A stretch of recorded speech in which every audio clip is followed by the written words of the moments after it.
What's up, fam? It is me, Brenda, and I came on here today to talk about a few things that I wish that I would have known before becoming a mother. Y'all, motherhood is an Olympic sport. For real. Sometimes it's even a war zone. So you gotta suit up, but you gotta be well equipped and prepared and supported. So stay tuned if you would like to see my point of view. The very first thing that I want to talk about when it comes to your first pregnancy, especially, is that Google. Y'all, please educate yourself, but don't overdose on the Google searches. I'm telling you, it will literally cause you a lot of stress and anxiety. I don't know how you're gonna do it, girl, because this is a common thing in the motherhood community, us Googling everything. But just try not to let it stress you out too much, okay? Educate yourself, but listen to your body. Follow your doctor and things. Like, don't just take Google as a main source of information because it will stress you out more than anything.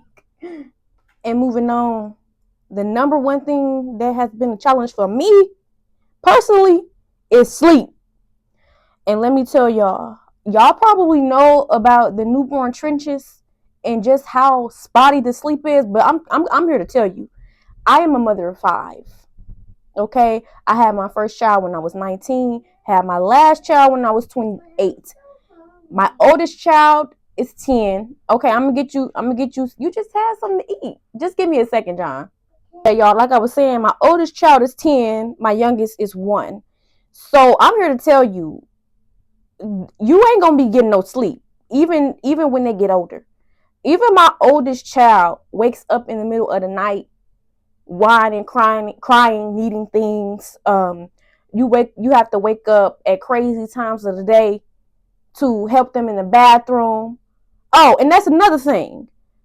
You gonna be wiping butt well past the time that they're potty trained. Okay, they're going to need assistance. They are not going to be any kind of pro at bathroom etiquette after potty training. You're going to have to teach them how to wipe themselves properly. You're going to have to teach them how to wash their hands, all that. And that's going to, the time frame of when they become independent in the bathroom is going to greatly depend on them and their readiness. Every child is different. So that's another thing to be mindful of. And I'm all over the place, y'all. I'm sorry. So I hope y'all can follow me. But another thing is, when it comes down to pregnancy, is the body changes. You know, your weight is going to fluctuate. Postpartum, your hair is probably going to fall out. And this really might take a huge hit to your body image and how you feel about yourself. But please take heart. You know, you are doing the work of the Lord, lady. Remember that you are doing the work of the Lord, and it's gonna come with, it's gonna come with pros and cons. So just remember to love on yourself and surround yourself around people who love you. And the next thing is, you will probably have a lot of times of feeling depressed and stuck. Postpartum depression is a well-known thing, I feel, but sometimes depression extends well past that postpartum period, because you have to think, you are raising unhinged human beings. And when I say unhinged, I mean they don't have any pattern. You are the one that has to teach them the pattern, and you just in the midst of all of the chaos while you're trying to get everything level and on track. That can make you feel like a crazy person sometimes. I'm just here to tell you that you're going to feel depressed sometimes. You're going to feel like a crazy person sometimes. It's okay. It's normal. You will get through it if you have the proper support system. Now, to a certain extent, sometimes it's normal. But if you are extremely depressed and not able to function and things like that, then obviously you may want to seek some professional help and things of that nature. What is another thing? Kids notice everything. Okay, they notice and they feel everything, and they will have reactions in their own way. So just take your time with your children, explain things to them, in a way that you feel they are ready for and they can understand. But kids do notice your mood, if you're feeling sad, if you're feeling depressed. So, don't feel bad about including your children to a certain extent and letting them know what's going on, because they will react and notice and they will pay attention. And on that same note, kids also will react and notice when your attention is not on them. So if you on a phone, they do this all the time. Just like my son just came in. If you on the phone, they will literally be so loud. Like, they will not pay attention to you. You'll be sitting there doing nothing. But as soon as you try to focus on something else, it's like, Mama, what you doing? Why are you not paying attention to me? And as an adult in your own right, that can be frustrating sometimes, not having, that particular adult time for yourself to focus on other things. A positive thing that I wish that I would have known earlier on is that kids are so loving and forgiving. So they will understand. If you include them and talk to them, they will understand. And hinging off of that, like, setting boundaries, you may feel a little bit guilty about telling your children, like, look, I set an hour aside for myself.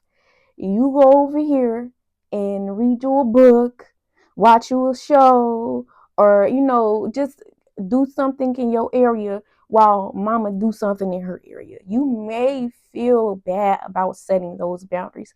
But again, kids are so loving, they are so forgiving, and they really can be your little best friends if you play your cards right. So just remember that, y'all. And also, what I also want to say in that same vein is children are human. I wish that I would have had that understanding earlier on.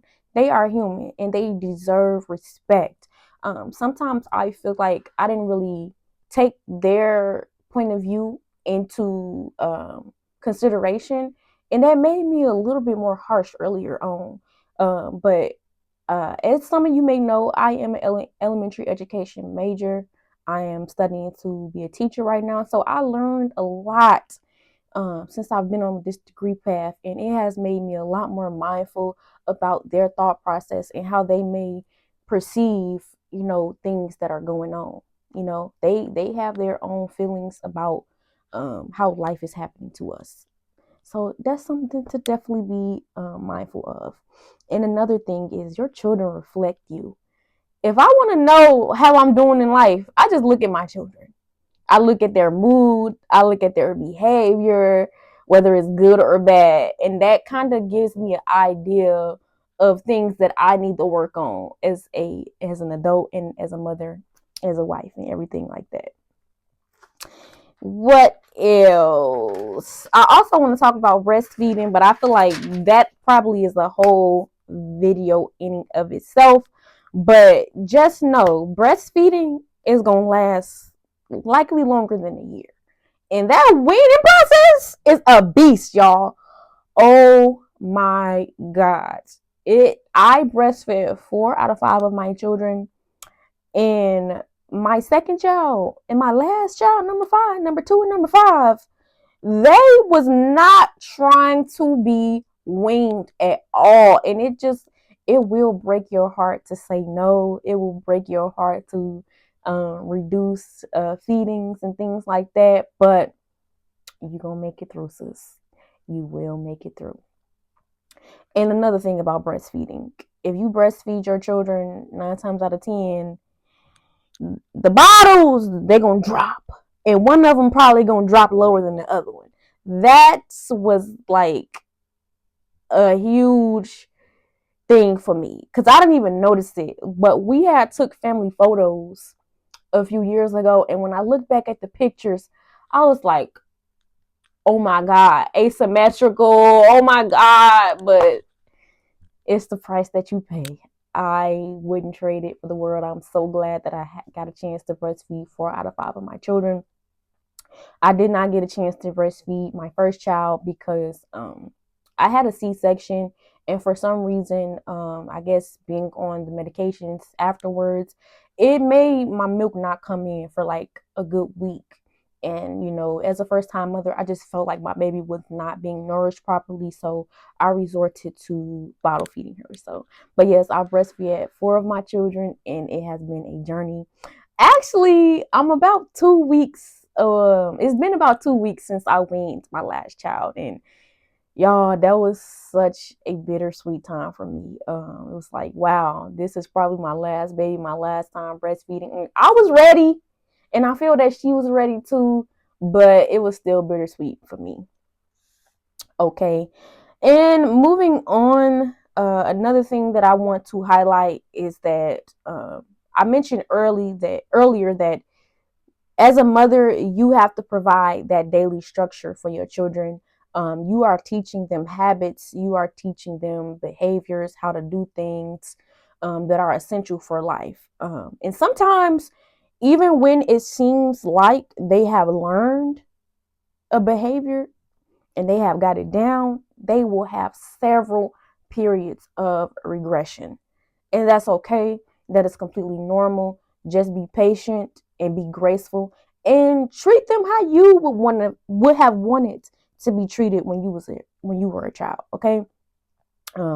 There has been so many occasions where I had to go back in and reteach my children something and be on them or just step in and help them, and that's okay. That's life. That is life. I mean, I feel like even us as adults, sometimes we have our times where we have to refresh our skills. So it's a normal part of life.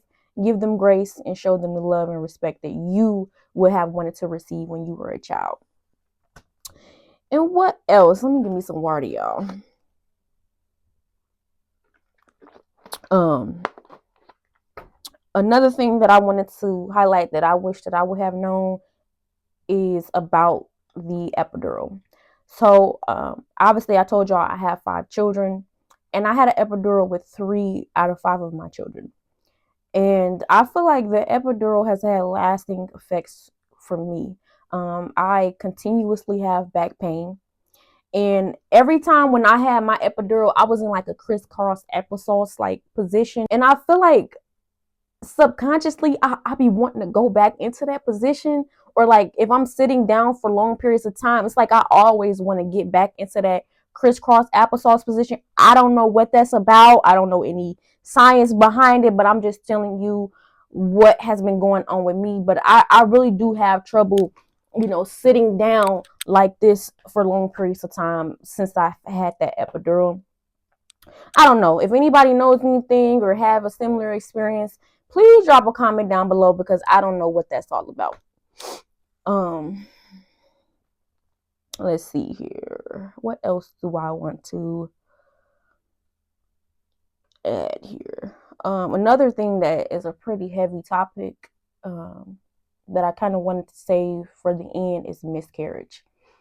I really wish that I would have known that miscarriage is more common than I thought. I actually had a miscarriage after my first daughter, and that was one of the lowest points in my life. Like, I was literally in the shower just crying for hours.